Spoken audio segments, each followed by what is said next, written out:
this cute thing called hypervigilance. Perhaps you've heard of it. Is it a trauma response? Yes.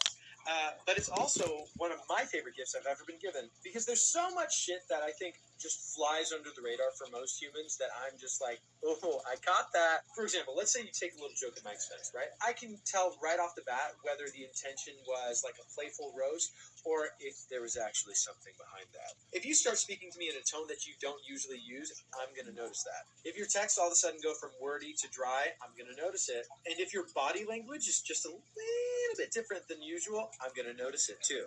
Now I know what you're thinking. You're probably like, damn, Tony, that's a little bit intense, right? Exactly. But let me make it even worse for you. I'm not just paying attention to how you're interacting with me. I'm paying attention to how you're interacting with others as well.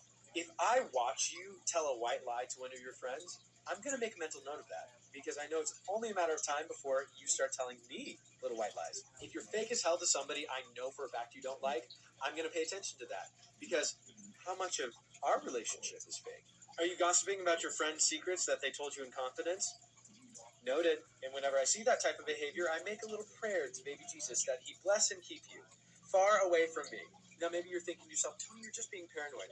I would say that might have some validity, except for the fact that I've been proven right so many times. I once caught a friend in a lie simply because I could understand from their texting that something was off. I found out from other loyal friends that somebody was talking behind my back, so I dealt with them accordingly. And I've completely removed friendships where there is a little bit of contempt under every single joke that they say. And just because I feel it needs to be said, I'm not gathering evidence because I want to be proven right that this person's a piece of shit. I want to be proven wrong. I can't think of anybody in the entire world who's like, oh, you know what feels great is knowing that the people that I choose actually don't care about me. But despite what everybody seems to say, loyalty is not so common. Listen, if you want to be the real Slim Shady, that's fine.